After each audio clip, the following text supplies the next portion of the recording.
Welcome back. This is video number 2, and we're going to talk about how you can find a profitable niche that you are an authority around. And as we're thinking about that, I want to ask you a question, which is, what are you interested in? What are you passionate in? And I want you to keep that question in your mind. And the reason being is because I want to address an issue. And the issue is that many people tend to choose niches based on profitability. And that's the wrong way. Here's what you should look for. You should look for something that you're interested in, because if you look at the profitability or the money first, you will fail eventually, because you will eventually run into a roadblock and you will get overwhelmed. It'll be boring and you'll have no interest in it to continue.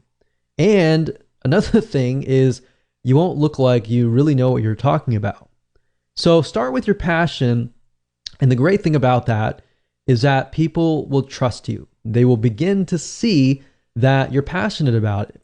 Have you ever been to maybe a blog or a webinar or something of other, and you have noticed that the speaker is not passionate whatsoever? They just feel like they're there because they're there. Does that really make you want to trust them? If they are not really passionate, that you can tell that they don't really know what they're talking about, but they're just trying to get by, that probably turns you off, right?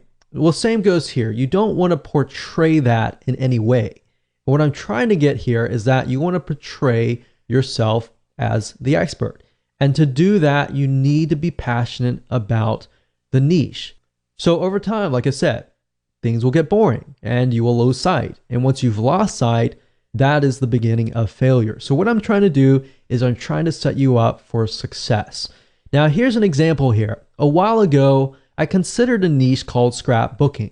I had zero interest in it, but I did this because I was trying to follow the money.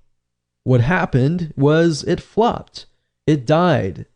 So what I realized over the last decade was what gets you over the roadblock is being passionate about the niche. So here's my recommendation to you, and I want you to take this exercise and just go ahead. Step 1, just pull out a pen and paper, pause the video if you want to, and just sit down and just begin to jot down all of your hobbies, things that you've invested money into, things that you've been passionate about. Maybe it's something that your family's passionate about. Think about all the pains that you've been through or your loved ones have been through, and jot those down as well.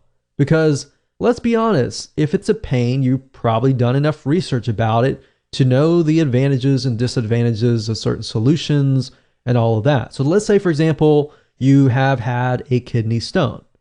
If that's the case, then you passed it without needing surgery, then somebody else out there is probably going to want to learn from you, right? So you have some sort of experience in it. You felt the pain, you felt the suffering, you've been through and done that. So you can relate to the people that are going through it. So basically think of things that you're passionate about. And if you want to pause this video and just go ahead and do that, that's fine. After you've done that, step number 2 is now, out of these that you have written down, I want you to pick and choose the ones that you're extremely passionate about. Now, hold on to this, because in the next video, we're actually going to discuss how to ensure that you can make sure that you can do this for the long term and that this passes the longevity test, which is the next video.